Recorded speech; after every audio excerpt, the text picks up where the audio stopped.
Coming up today, Korea confirms 5 more cases of the MERS virus overnight, bringing the total to 35.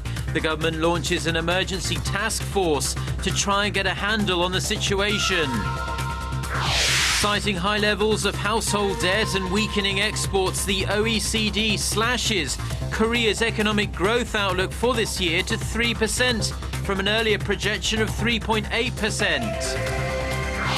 Plus, President Park Geun-hye watches as South Korea conducts a test launch of a longer-range ballistic missile. It's hoped the missile will help Seoul better counter the growing threat posed by North Korea.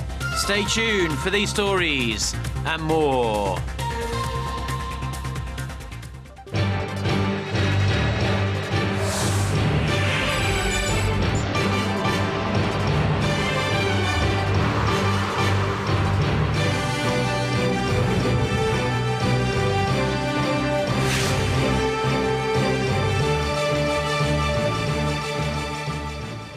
Hello to our viewers around the world. It's 6 a.m. on Thursday, June 4th here in Seoul. Thanks for joining us. I'm Mark Broome. Our top story this morning, 5 more cases of Middle East Respiratory Syndrome or MERS have been confirmed in Korea, bringing the total number of cases to 35 as of this Thursday morning. 2 medical staff are known to be among the 5 newly infected patients. A concerning turn of events in the nation's military as well, after a chief sergeant at Osan Air Base in Pyeongtaek tested positive for the virus at a military hospital late Wednesday. The officer had previously been hospitalized at a civilian facility in Gyeonggi-do province that treated MERS patients. The Korea Centers for Disease Control and Prevention will make the final confirmation on that officer on Thursday at the earliest. The military immediately isolated the officer and some 100 other soldiers stationed at the same airbase. Now, health authorities have so far placed more than 1,300 people in quarantine in their homes or in state-run medical facilities to try and stop the virus spreading. The government on Wednesday announced the establishment of a task force comprised of health authorities and local experts to serve as a control tower to deal with the outbreak.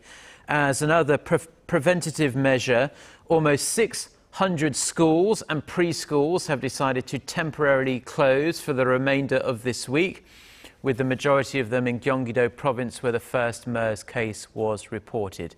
The MERS virus has killed 2 people in Korea since the outbreak began on May 20th. Now, containing the MERS outbreak is Korea's main priority right now, but the effect of the virus is starting to spread beyond the health of the people here. The local stock market has taken a bit of a bruising over the last couple of days, and there are concerns the MERS virus could start affecting the broader Korean economy as well. Park Geun-hye reports. After the biggest on-year export drop in almost 6 years, a 2-month fall in industrial production, and continuing weak consumer prices, the Korean economy is not in good health. Now, the possible financial fallout from a growing MERS outbreak has many experts worried.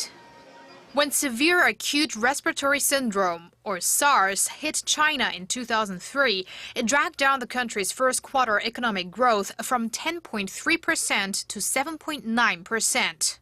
In Hong Kong, it plunged from over 4% to almost minus 1% in the same period. Here in Korea, the tourism industry is already hurting, even though there aren't any official travel restrictions in place.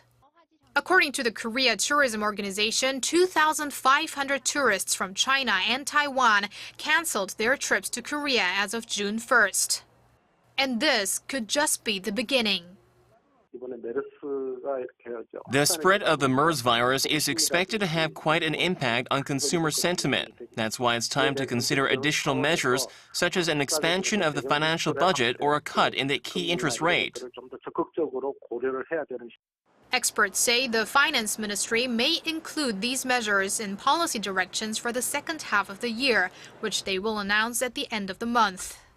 Vice Finance Minister Chu Hyung-hwan said on Monday it's too early to consider that yet, but the ministry and other institutions are closely monitoring the virus effect on the economy. Kwon So-ah, Arirang News. Now, in other news, the OECD has slashed Korea's annual growth forecast for this year to 3% from its previous forecast of 3.8%.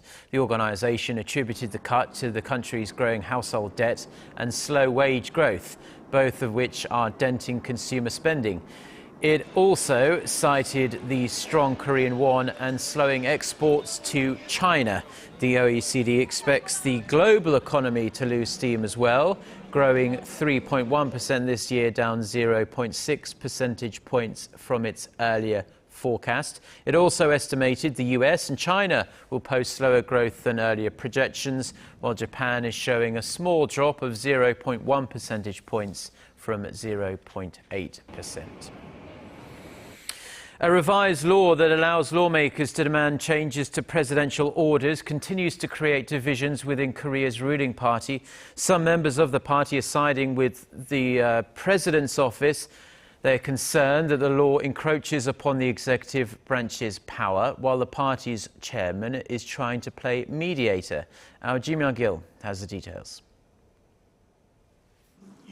At a meeting of its Supreme Council on Wednesday, Saenuri Party Chairman Kim Moo-sung urged party members to avoid a collision with the presidential office over the revised law and assured them there will be further discussion on the law. The Saenuri Party should avoid confusion with the government and presidential office. Revisions to the law were first proposed by the opposition party, and discussions on the law will continue.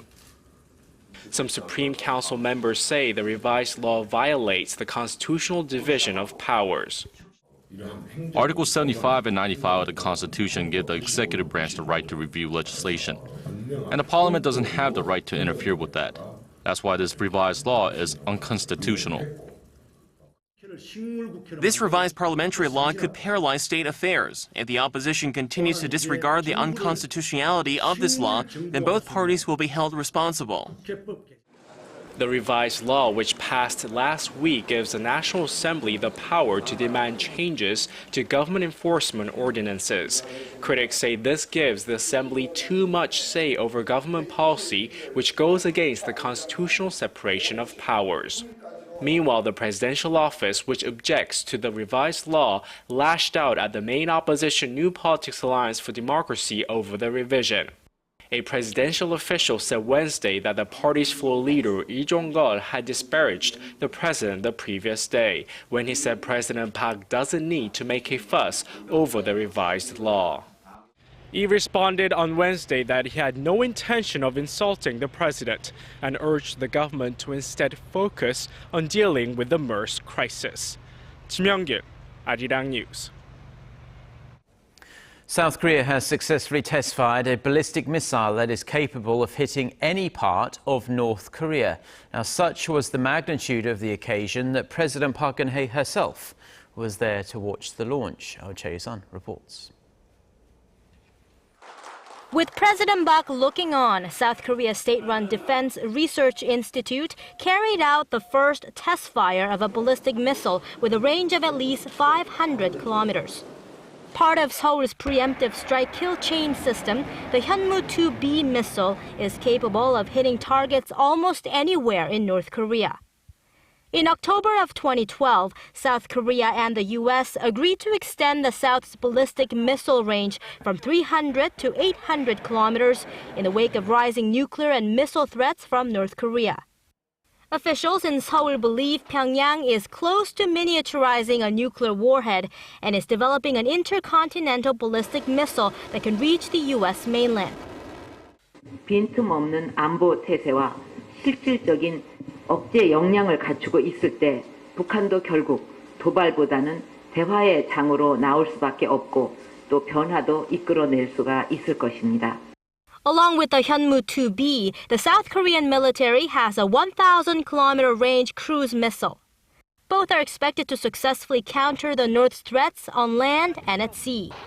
An 800-kilometer range ballistic missile in development is near completion.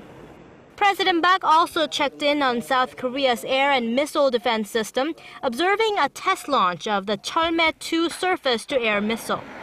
It can strike ballistic missiles traveling above 15 kilometers in altitude. 최유선, Arirang News. Now, North Korea is attempting to accept the risk of failure and operate its unproven submarine-launched ballistic missile fleet within 2 to 3 years. This is according to Michael Ellman, a senior fellow at the UK-based International Institute for Strategic Studies, writing an article for the North Korea analysis website 38 North on Wednesday. The missile defense expert said that based on the experience of other nations, developing an operational SLBM requires up to a decade of research and testing. But he added that Pyongyang is trying to deploy strategic weapon systems, including ballistic missiles, without completing a flight trial program to validate the capability.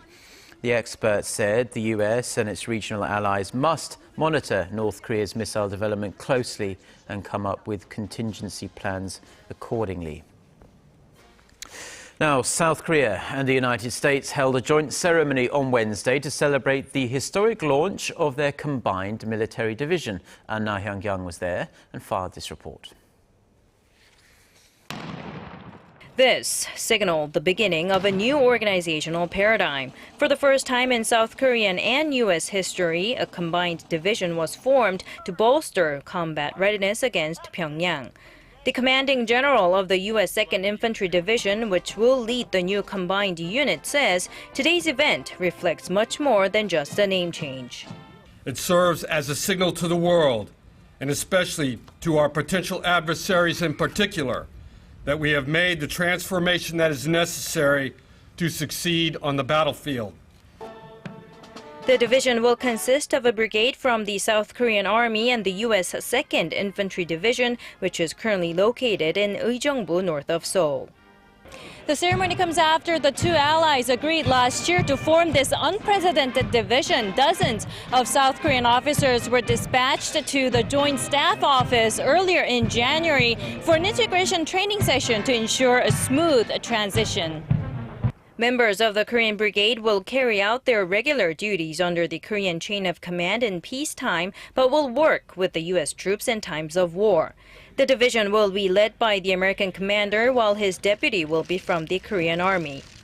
Although the two countries have worked in a similar manner under the Katyusha program or the Korean augmentation to the U.S. Army, officials say this is different in that the new division will have commissioned and non-commissioned officers from the South Korean Army under the command of the U.S. 8th Army. I firmly believe that the ROK and U.S. combined division will be a linchpin in maintaining peace and stability on the Korean peninsula by deterring North Korea's provocations and firmly responding should they provoke. The new unit, whose mission includes eliminating weapons of mass destruction in North Korea, will stay in Uijeongbu for now, but will eventually be relocated to Pyeongtaek by the end of next year in accordance with the U.S.-based relocation plan. Na Hyun-kyung, Arirang News.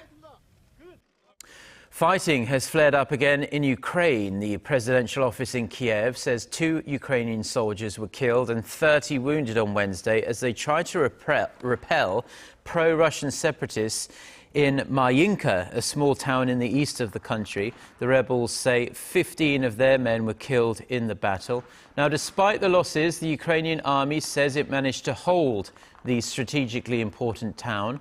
Responding to the escalation in violence, Russian Foreign Minister Sergei Lavrov blamed the Ukrainians, saying those responsible for the fresh outbreak of fighting were aiming to stall progress being made in peace talks.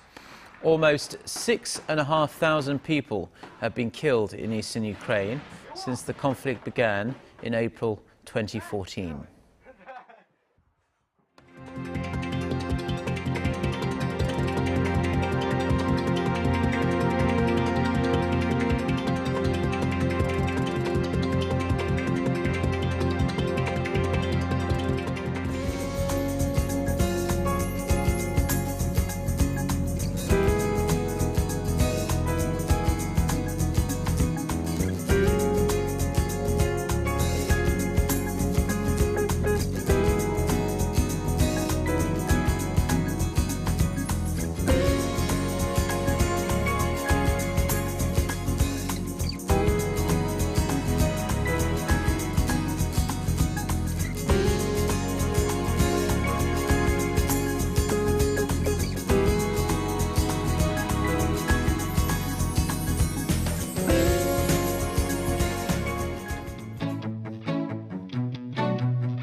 Well, those have been the news stories we've been following for you on this Thursday morning in Seoul. Do enjoy the rest of your day or night, wherever you're watching us. Goodbye.